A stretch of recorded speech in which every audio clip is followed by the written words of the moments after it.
পাঁচু এসেছে একদিন আমার কাছে ওর বাবার হাত ধরে। ওর মেইন প্রবলেম হচ্ছে ভয়েস চেঞ্জ করতে পারে না। তা পাঁচু কি বলছে জানো আমাকে? স্যার আমি না ভয়েস চেঞ্জ শিখতে চাই, কিন্তু স্যার আমার ভয়েস চেঞ্জ ঠিক মতো হয় না।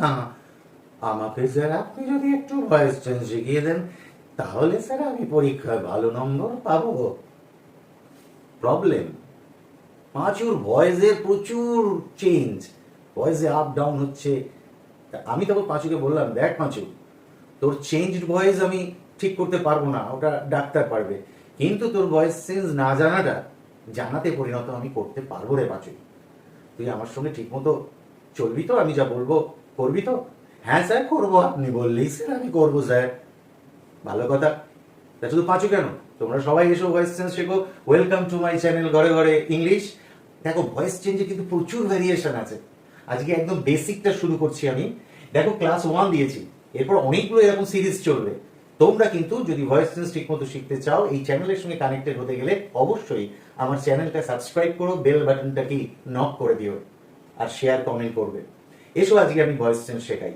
দেখো আমি এখনো পর্যন্ত যদি তোমরা আমার ক্লাসগুলো দেখে থাকো তাহলে দেখবে যে আমি প্রেজেন্টের যে কটা টেন্স আছে অলরেডি আমি সেই টেন্সগুলো নিয়ে ক্লাস করেছি। তাই আজকে প্রেজেন্ট টেন্সের উপরে আমি ভয়েস চেঞ্জটা তোমাদের শেখাবো, ঠিক আছে? তো সেই ক্ষেত্রে প্রেজেন্টে কটা টেন্স হয় তোমরা জানো। Present indefinite tense, present continuous tense, present perfect tense আর প্রেজেন্ট পারফেক্ট কন্টিনিউয়াস টেন্স। এই প্রত্যেকটা টেন্সের ক্ষেত্রে ভয়েস চেঞ্জ কিভাবে হয় তার একটা বেসিক আইডিয়া আজকে আমি তোমাদের দেবো। আর দেখবে ভয়েস চেঞ্জ একদম ইজি হয়ে যাবে তোমাদের কাছে। সবার আগে এই চারটা মুখস্থ করতে হবে। এই যে first person singular, first person plural এই যে রয়েছে, এই প্রত্যেকটা তিনটে করে form, subject form, object form, possessive form. I, me, mine, we, us, our, you, your, he, him, his, she, her, they, them, their। এখন এই যে সাবজেক্ট আই, এই আইটা যখন আমি ভয়েস চেঞ্জ করার সময় অবজেক্টে নিয়ে যাব তখন কি হবে? মি। আবার যদি পিছনে মি থাকে, অবজেক্টে যদি মি থাকে, তাকে যদি আবার সাবজেক্টে আনতে হয় তাহলে কি হবে? সেটা আই। তাহলে তোমার এই যে সাবজেক্ট অবজেক্ট চেঞ্জ করার জন্য তোমার এইটাকে কিন্তু জানতেই হবে। এবার প্রেজেন্ট টেন্সের মধ্যে যে অক্সিলারি ভার্বগুলো আসে সেগুলো আমি লিখেছি। দেখো আইর সাথে অ্যাম হয়, আবার আইর সাথে হ্যাভ হয়। উইর সাথে আর হয়, উইর সাথে হ্যাভ হয়। ইউর সাথে আর হয়, ইউর সাথে হ্যাভ হয়। হির সাথে ইজ, হির সাথে হ্যাজ। শির সাথে ইজ, শির সাথে হ্যাজ। দের সাথে আর দের সাথে হ্যাভ। এখানে একটা মজার জিনিস দেখো, এই যে অ্যাম আর ইজ, এদের মধ্যে একমাত্র দেখো ইজের গায়ে, এই যে ইজের গায়ে দেখছো এস রয়েছে, এস। তাহলে তুমি জানবে যাদের সঙ্গে ইজ হবে এদের গায়ে যেমন লাস্টে এস আছে, দেখো হ্যাজের গায়েও লাস্টে কি আছে? এস আছে। সুতরাং এইটা মনে রাখবে যে যাদের সঙ্গে ইজ হয় তাদের সাথে কি হয়? হ্যাজ হয়। বাকি সব ক্ষেত্রে কি হয়? হ্যাভ। এদিকটা ক্লিয়ার হলো যে ইজের লাস্টের লেটারটা কি? এস। হ্যাজেরও লাস্টের লেটার কি? এস। এস। তাহলে ইজ যাদের যাদের সঙ্গে হবে জানবে তাদের সঙ্গে হ্যাজ হবে, বাকি সব ক্ষেত্রে হ্যাভ হবে। এবার চলে এসো ভয়েস চেঞ্জ করার জন্য আমি এই একটা ছড়া মতো তোমাদের মুখস্থ করে রাখার জন্য বলবো। আমি এটা বানিয়েছি, অদল বদল বাই চাই, ভার তুমি 3 নম্বর, তার আগে এলিমেন্ট চাই। এখন এই এলিমেন্ট চাইটা কি? এলিমেন্ট চাই এটা হচ্ছে অ্যাকচুয়ালি আমি নাম দিয়েছি, এটা গ্রামাটিক্যালি কোনো ব্যাপার না, আমি নাম দিয়েছি প্যাসিভ এলিমেন্ট। কি নাম দিয়েছি? Passive element. অর্থাৎ প্রত্যেকটা টেন্সের যখন অ্যাক্টিভ থেকে প্যাসিভ করব তখন আমাকে একটা এক্সট্রা ভার্ব আনতে হবে, যে ভার্বটা হচ্ছে বি ভার্ব রিলেটেড, সেইটার নাম দিয়েছি আমি প্যাসিভ এলিমেন্ট, প্যাসিভের উপাদান। অর্থাৎ ওই প্যাসিভ এলিমেন্টটা না দিলে তো প্যাসিভ হবে না, ওইটা দিতে হবে তবে অ্যাক্টিভ ভয়েসটা প্যাসিভ হবে। তাই ওর নাম দিয়েছি কি? Passive element. তাহলে আমাদের প্যাসিভ এলিমেন্ট কত রকম হয়? বি ভার্ব নিজে একটা প্যাসিভ এলিমেন্ট, তার যে প্রেজেন্টে তিনটে ফর্ম অ্যামিজার এটা একটা প্যাসিভ এলিমেন্ট, বি ভার্বের এই ওয়াজ ওয়ার এটা একটা প্যাসিভ এলিমেন্ট, বি ভার্বের থার্ড ফর্ম বিং এটা একটা প্যাসিভ এলিমেন্ট, আর বি ভার্বের প্রেজেন্ট পার্টিসিপল অর্থাৎ আইএনজি যোগ করে যে বিং এটাও একটা প্যাসিভ এলিমেন্ট। আমার টোটাল ভয়েস চেঞ্জে এই যে 1 2 3 4 5 এই প্যাসিভ এলিমেন্ট গুলো লাগবে। অর্থাৎ তুমি যখন অ্যাক্টিভ থেকে প্যাসিভ করবে এই যে 5টা জিনিস দেখছো বি ভার্ব রিলেটেড এই যে ফর্মগুলো, তার কোনো না একটা কোনো ফর্ম কোনো না কোনো টেন্সে বসাতেই হবে, তবে পরে কিন্তু প্যাসিভ হবে। এখন যেহেতু এইগুলো যুক্ত হলেই তবে অ্যাক্টিভ প্যাসিভ ভয়েসের মর্যাদা পায়, তাই আমি এইগুলোর নাম দিয়েছি প্যাসিভ এলিমেন্ট। বুঝতে পেরেছো? তো গ্রামার বইতে পাবে না, এটা আমি বোঝানোর সুবিধার্থে বলছি। সেই প্যাসিভ এলিমেন্টকেই আমি এখানে সংক্ষেপে এলিমেন্ট বলেছি। কি বলেছি? এলিমেন্ট। অদল বদল বাই চাই, ভার্ব তুমি 3 নম্বর, তার আগে এলিমেন্ট চাই। এটা কিভাবে অ্যাপ্লাই হচ্ছে দেখো। প্রেজেন্ট ইনডেফিনাইট টেন্স, সেখানে একটা সেন্টেন্স আমি নিয়েছি হি হেল্পস মি। দেখো হেল্পসটা হচ্ছে ভার্বের কি এক নম্বর, এবং যেহেতু হি থার্ড পারসন সিঙ্গুলার তাই ভার্বের গায়ে একটা এস রয়েছে, তাহলে হি হেল্পস মি। এখন তুমি জানো এই হিটা হচ্ছে সাবজেক্ট, এই মিটা হচ্ছে অবজেক্ট। দেখো এই চার্টে তুমি দেখবে হি যে সাবজেক্ট, হিকে যখন আমি ওদিকে নিয়ে যাব হি তখন কি হয়ে যাবে হিম। আবার এদিকে অবজেক্টে যে মি রয়েছে, দেখো চার্টে মি রয়েছে, মি যখন সাবজেক্টে আসবে তখন মি কি হয়ে যাবে আই হয়ে যাবে। সেই জন্য এই চার্টটা খুব জানা দরকার। এবার আসছে তোমাকে যখন ভয়েস চেঞ্জ করতে হবে তোমার সবার আগে দেখতে হবে এই যে মূল ভার্ব, যে অ্যাকশন ভার্ব, যে ডুইং ভার্বটা থাকবে তার চেহারাটা দেখতে হবে। দেখো এই হেল্পস, এই হেল্পটা কিন্তু ভার্বের কত নম্বর? ভার্বের এক নম্বর। এই ভার্ব যে ফর্মে থাকবে এইখানে সেই ফর্মটাই প্যাসিভ এলিমেন্ট হিসেবে ব্যবহৃত হবে। বোঝার চেষ্টা করো, এখানে যেহেতু ভার্বের প্রেজেন্ট ফর্ম রয়েছে তাহলে বি এর যে প্রেজেন্ট ফর্ম এই যে অ্যাম ইজ আর, এদেরই এই তিনজনেরই কেউ একজন এই টেন্সের কি হবে প্যাসিভ এলিমেন্ট। তাহলে এ থেকে আমরা কি জানলাম যে প্রেজেন্ট ইনডেফিনিটের প্যাসিভ এলিমেন্ট কারা হয়? অ্যাম ইজ আর হয়। কেন হয় অ্যাম ইজ আর? কারণ বি ভার্ব, কারণ এই প্রেজেন্ট ইনডেফিনিট যে মূল ভার্বটি সেটি প্রেজেন্ট ফর্মে আছে। যেহেতু সে প্রেজেন্ট ফর্মে আছে তাই বি ভার্বের প্রেজেন্ট ফর্ম অ্যাম ইজ আর হচ্ছে এই টেন্সের প্যাসিভ এলিমেন্ট। অর্থাৎ এই অ্যাম ইজ আর এর প্যাসিভ এলিমেন্টের কেউ একজন যদি এই অ্যাক্টিভ ভয়েসের সাথে, প্রেজেন্ট ইনডেফিনিটের এই অ্যাক্টিভ ভয়েসের সাথে যদি সংযুক্ত না হয় তাহলে জিন্দেগিতে এই অ্যাক্টিভ ভয়েস প্যাসিভ ভয়েস হবে না। এবার এই ফর্মুলা ফলো করে আমরা করি। অদল বদল মানে কি? এইটা আর এইটা এদের অদল বদল হবে। তাহলে প্রথম কাজটা আমি অদল বদল করি। তাহলে এখানে মি আছে, মি অদল হবে, তাহলে মি সামনে আসবে। অদল বদল মানে কি? মি সামনে আসবে। তাহলে মি সামনে এলে কি হবে? আই। এই দিয়ে দিলাম আই, অদল হলো। এবার বদল, বদলটা হচ্ছে হি, তাহলে হি পিছনে যাবে, বদল হবে। হি পিছনে গেলে তুমি দেখতেই পাচ্ছ হি পিছনে গেলে কি হবে? অবজেক্ট হবে হিম। দেখো আমি এখানে দিয়ে দিলাম হিম। তাহলে কি হলো? অদল বদল। এই অদল বদল হওয়ার পরে বলছে এটা বাই চাই। তাহলে এই অদল, এই যে দেখতে পাচ্ছ তো মি সামনে এলো, অদল হলো। মি সামনে এসে কি হলো? আই। আর হি বদল হয়ে পিছনে গিয়ে হি কি হয়ে গেল? হিম। আর মি সামনে এসে কি হলো? আই। অদল বদল বাই চাই, তাহলে দিলাম এটা বাই। তারপরে বলছে ভার্ব তুমি 3 নম্বর, ভার্ব তুমি 3 নম্বর। তাই এই যে ভার্বটা, এই ভার্ব তুমি 3 নম্বর মানে এই ভার্বকে বলছে এই ভার্ব, এই ভার্ব তুমি 3 নম্বর, ভার্ব তুমি 3 নম্বর, অর্থাৎ ভার্ব তুমি কি হবে? 3 নম্বর হবে। তাহলে হেল্পের 3 নম্বর ফর্ম কি? হেল্প। ভার্বের 3 নম্বর ফর্ম কি হবে? ভার্ব তুমি 3 নম্বর কি হবে? হেল্প। হলো? বলছে তার আগে এলিমেন্ট চাই, তার আগে এলিমেন্ট চাই। আমরা আগেই বুঝে গিয়েছি এটা যেহেতু ভার্বের প্রেজেন্ট ফর্ম অর্থাৎ V1, তাহলে এর প্যাসিভ এলিমেন্ট কারা হবে? অ্যাম ইজ আর এর কেউ একজন হবে। তাহলে প্রত্যেকটা টেন্সে, মানে 12টা যে টেন্স আছে, টেন্সের যে প্রকারভেদ, প্রত্যেকটা টেন্সের প্যাসিভ এলিমেন্ট এই 5 জনের মধ্যে কেউ একজন হবে। তাহলে আপাতত প্রেজেন্ট ইনডেফিনিটের প্যাসিভ এলিমেন্ট কে হবে? এই যেহেতু 1 নম্বর, তাহলে এই যে 1 নম্বর অ্যাম ইজ আর, এই অ্যাম ইজ আর এর মধ্যে কেউ একজন আসবে। দেখো বলছে কি ভার্ব তুমি 3 নম্বর, তার আগে এলিমেন্ট চাই। এলিমেন্ট মানে প্যাসিভ এলিমেন্টটা চাই। তাহলে প্যাসিভ এলিমেন্ট প্রেজেন্ট ইনডেফিনিটের V1 এর প্যাসিভ এলিমেন্ট কারা হবে? অ্যাম ইজ আর। এখন 3 জনই তো আসতে পারবে না, বা তুমি 3টে লিখে দিয়ে স্যারকে তো বলতে পারো না স্যার এই 3টের মধ্যে একটা হবে, আপনাকে এমসিকিউ দিলাম আপনি রাইটটা লিখে নেবেন, তা তো না। তুমি খেয়াল করো এখানে আই রয়েছে, অ্যাম ইজ আর এর যে কোনো একটা প্যাসিভ এলিমেন্ট বসবে। দেখো আই এর সাথে কে আছে? অ্যাম। তাহলে এখানে কি হয়ে গেল? অ্যাম হয়ে গেল। তাহলে উত্তর হয়ে গেল I am helped by him. তাহলে কি হলো? দেখো অদল, অদল বদল বাই চাই, ভার্ব তুমি 3 নম্বর, তার আগে এলিমেন্ট চাই। আমি যদি এইটা মনে রাখি তাহলে আমার কোনো স্টেপ বাদ যাবে না। 4টে স্টেপ, অদল বদল দ্বিতীয় স্টেপ, ভার্বের 3 নম্বর তৃতীয় স্টেপ, ঠিক এই যে সাবজেক্ট, এই যে সাবজেক্ট অবজেক্টে গেল তার আগে একটা বাই, আর 4 নম্বর এই যে ভার্বের 3 নম্বর তার আগে একটা প্যাসিভ এলিমেন্ট দিতে হবে, সেটা কি হলো? অ্যাম। আগে যদি এখানে হি থাকতো তাহলে হতো ইজ, এখানে যদি দে থাকতো তাহলে হতো আর। দেখো এই যে অ্যামটা এই অ্যাক্টিভ ভয়েসে কিন্তু ছিল না, এটাকে আনতে হয়েছে। আনতে হয়েছে এই ব্যক্তিটি এসেছে বলেই না এটা অ্যাক্টিভ থেকে প্যাসিভ হয়েছে। তাহলে এর কত গুরুত্ব, এর আগমনের কারণেই অ্যাক্টিভটা প্যাসিভ হয়েছে। তাহলে এই এলিমেন্টটা খুবই ইম্পর্টেন্ট প্যাসিভ করার জন্য, তাই আমি এর নাম দিয়েছি কি? Passive element.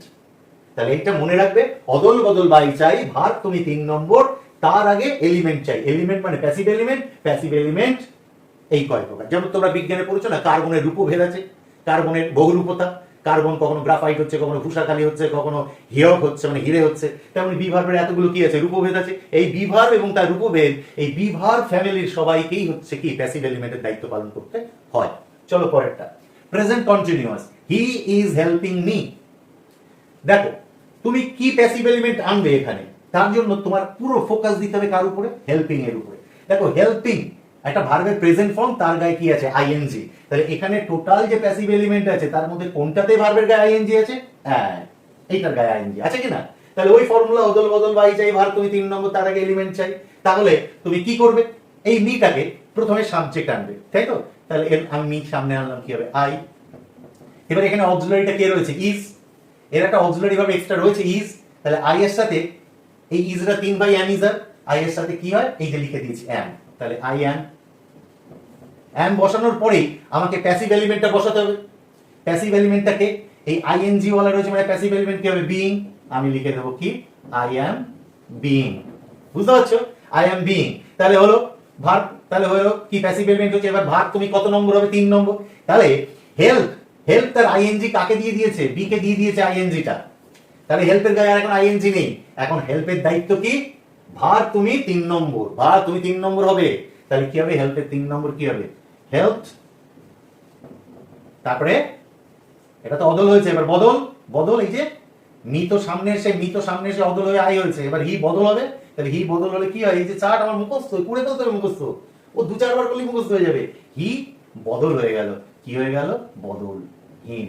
কিন্তু অদল বদল তার আগে যে কি বাই চাই। তাহলে এই যে বদল হয়েছে, অদল হওয়ার পরে এই হিটা যে বদল হয়েছে, এখানে অবশ্যই কি দিতে হবে, বাই। তাহলে উত্তর কি হলো, I am being helped by him. Is that clear? আর কিন্তু ভুল হবে না। তোমরা কিন্তু একটু কমেন্ট করবে আর অবশ্যই সাবস্ক্রাইব করবে। তারপরে কি বলে না, ওই বেল বাটন না, একটা বেল আছে না, ওইটা ক্লিক করে দেবে। আমি তো সবে ইউটিউব করেছি, আমি অত বুঝি না, কিন্তু সাবস্ক্রাইব করে রাখলে কি হবে, আমি পরপর যে ভিডিওগুলো দেবো, মানে ভয়েস চেঞ্জের যে কত ভ্যারিয়েশন তুমি জানো না, তোমরা জানো না। প্রত্যেকটা ভ্যারিয়েশন নিয়ে বিস্তারিত ইলাবোরেট ডিসকাশন করবো, যাতে ভয়েস চেঞ্জ যেন সবাই শেখে। পাঁচুকে তো অবশ্য শিখতেই হবে, কারণ পাঁচুর যে ভয়েস চেঞ্জ, স্যার ওই পাঁচুই একদিন বলে, স্যার আমি কিন্তু ভয়েস চেঞ্জ ভালো শিখে গেছি, কিন্তু স্যার আমার গলার ভয়েস চেঞ্জ তো ঠিক হচ্ছে না। সেটা তো ডাক্তার করবে, কিন্তু পাঁচুর ভয়েস চেঞ্জ যেমন শিখিয়ে দেবো, মানে গ্রামাটিক্যাল ভয়েস চেঞ্জ তোমরাও শিখবে। চলে এসো present perfect, he has helped me. আরে হি হ্যাজ কিচ্ছু দেখবো না, অ্যাকশন ভার্বটা দেখো, আর কিচ্ছু দেখতে হবে না। হ্যাজ এর পরে প্রেজেন্ট পারফেক্টে হ্যাজ এর পরে এই যে ভার্বটা থাকে না, এই ভার্বটা থাকে 3 নম্বর। তোমরা তো প্রেজেন্ট পারফেক্ট টেন্স তো আমি শিখিয়েছি, ভালো করে দেখবে, আমার প্লেলিস্টে গিয়ে দেখবে, সেখানে দেখবে প্রেজেন্ট পারফেক্ট টেন্স বিস্তারিত ডিসকাশন করেছি। সেখানে নিয়ম বলা আছে, সাবজেক্টের পরে হ্যাজ বা হ্যাভ হবে, তারপরে ভার্বের 3 নম্বর ভার্বের পাস্ট পার্টিসিপল হবে। তাহলে এই যে মূল ভার্ব, ভার্বের 3 নম্বর খোঁজো তো দেখে, এখানে ভার্বের 3 নম্বর কি আছে, এই যে ভিতরে। তাহলে এই বিনটাই হবে প্যাসিভ এলিমেন্ট। আর প্যাসিভ এলিমেন্টকে যদি একবার আনতে পারি, তাহলে অ্যাক্টিভ থেকে প্যাসিভ হবে, কারণ প্যাসিভ এলিমেন্ট না দিলে তো কি অ্যাক্টিভ হবে না। এই প্যাসিভ এলিমেন্ট না দিলে তো অ্যাক্টিভ থেকে কি প্যাসিভ হবে না। একটা মানুষকে যদি বয়স্ক লোকের ভূমিকায় অভিনয় করতে হয়, তাহলে তাকে একটা পাকা চুলের একটা উইক তো পড়তে হবে, মানে পাকা একটা চুল পড়তে হবে, তাহলে পাকা চুলটা দিলে তবে তো সে বয়স্ক হবে। তেমনই প্যাসিভ এলিমেন্টটা দিলে তবে তো প্যাসিভ হবে। আমি বুঝে গেলাম এই ভার্ব 3 নম্বর, তাহলে প্যাসিভ এলিমেন্ট কি হবে, এই ভার্বের 3 নম্বর বিন। চলো বদল বদল করি। চলো তাহলে মি সামনে আনি, মি সামনে এলো আই, হি পিছনে গেলাম, অদল বদল করলাম, হি পিছনে গেলে হিম, অদল বদল বাই চাই। ভার্ব তুমি 3 নম্বর, ভার্ব তুমি 3 নম্বর, তা ভার্ব তো 3 নম্বর তো একটা হয়েই হয়েছে, তাহলে ওটাই বসে যাবে, হেল্পড বসে গেল। অদল বদল, অদল বদল বাই চাই, ভার্ব তুমি 3 নম্বর, তার আগে এলিমেন্ট চাই। আরে বাবা তুই তো V3 আছিস, এখানে V3 বলছে আমি আছি, বিন বলছে আমি আছি, আমি প্যাসিভ এলিমেন্ট, তাহলে এখানে বসে গেল কি বিন। আর একটা অক্সিলারি ভার্ব তো আছেই, হ্যাজ। তাই হ্যাজ এর আবার 2 ভাই, হ্যাজ আর হ্যাভ। এখন হির সাথে হ্যাজ হয়, এই যে আমি বললাম, যার যার সঙ্গে ইজ হয় তার তার সঙ্গে হ্যাজ হয়। দেখো হির সাথে ইজ হয়, মানে মনে থাকবে যে হির সঙ্গে ইজ হয়, ইজের এস আছে, আবার হ্যাজেরও এস আছে, তাহলে হিতে ইজ মানে ইজের এস, মানে ওখানেই হ্যাজের এস মানে হ্যাজ হবে। তাহলে হি হ্যাজ আছে, কিন্তু এখন তো বদল হয়ে কে চলে এসেছে, অদল হয়ে কে চলে এসেছে, মি সামনে এসে কি হয়েছে, আই। এবার মি সামনে এসে কি করে আই হবে, তার জন্য এই চার্ট তো আছে। মি সামনে এলে হবে আই, আই পিছনে গেলে হবে মি। তাহলে মি সামনে এসে যখন আই হয়েছে, তখন আইর সাথে না হ্যাজ হয় না, দেখো আইর সাথে কি হয়, হ্যাভ। তাহলে তুমি এখানে কি লিখে দেবে, আই হ্যাভ। তাহলে দেখো I have been helped by him, সব ঠিক হয়েছে কি দেখো। অদল বদল হয়েছে, ভার্ব তুমি 3 নম্বর হয়েছে, বাই বসেছে, আর ভার্ব তুমি 3 নম্বর, তার আগে এলিমেন্ট বসেছে। এটা যে বিন হবে প্যাসিভ এলিমেন্ট, এই বিনটা যদি কেউ না দেয়, পাকা চুলটা যদি সেই লোক না পড়ে, তাহলে সে বুড়োর রোল অভিনয় করবে কি করে, তাই না? তাহলে এই বিনটাকে না দিলে তো প্যাসিভ এলিমেন্ট, না দিলে তো প্যাসিভ হবে না। আর এই প্যাসিভ এলিমেন্টটাই যে 5 জনের মধ্যে আসবে, তার জন্য আমার দেখতে হবে এই ভার্বটা কোন ফর্মে আছে। এই ভার্বটা V3 আছে, তাহলে বি ভার্বের V3 কি? বিন। বি ওয়াজ ওয়্যার বিন, যেমন go went gone, be was were been, তাহলে আমি বিন বসিয়ে দিলাম, হয়ে গেল উত্তর। I have been helped by him. এবার এসো, he has been helping me for long time. দেখছো ফর আছে, এটা হচ্ছে প্রেজেন্ট পারফেক্ট কন্টিনিউয়াস। তাহলে এখানে হ্যাজ আছে, বিন আছে, কিন্তু মেন ভার্বটা কি? হেল্পিং। তার গায়ে দেখো আবার কি লেগে রয়েছে? আইএনজি। আবার ডাক পড়বে কার যেন? বিইং। বিইং বলবে ঠিক আছে আসছি, আমি না এলে যখন প্যাসিভ হবে না, আমি আসছি। তো বি বলছে কি, হ্যাঁ তোর গায়ে, ওখান থেকে বিইং জিজ্ঞেস করছে, কি রে তোর গায়ে কি আইএনজি আছে? বলছে হ্যাঁ হুজুর আমার গায়ে আইএনজি আছে। বিইং বলছে ঠিক আছে তাহলে আমি যাচ্ছি, কোনো চিন্তা নেই। তাহলে চলো অদল বদল করে দেই। এই যে মি দেখছো অবজেক্ট, এ তাহলে এখানে কি হলো? আই। এবার এখানে একটা অক্সিলারি হচ্ছে হ্যাজ, তাহলে হবে আই হ্যাভ, হ্যাজটা কি হয়ে যাবে? হ্যাভ। তারপরে এখানে বিন যেমন আছে, বসে যাবে আই হ্যাভ বিন, ঠিক আছে? এইবার এই যে মূল ভার্ব, সে ভার্ব তুমি কত নম্বর হবে? 3 নম্বর, হেল্পড। কিন্তু সেই 3 নম্বরের আগে ভার্ব তুমি 3 নম্বর, তার আগে এলিমেন্ট চাই। এলিমেন্ট কি হবে? এর গায়ে আইএনজি ছিল যেহেতু, তাহলে এলিমেন্ট কি হবে? বিইং। হয়ে গেল বিইং। তাহলে হলো I have bin being helped. এইবার বাই চাই, এবার বদল করো, মানে হিটাকে এবার পিছনে দাও, তাহলে কি হবে? By him.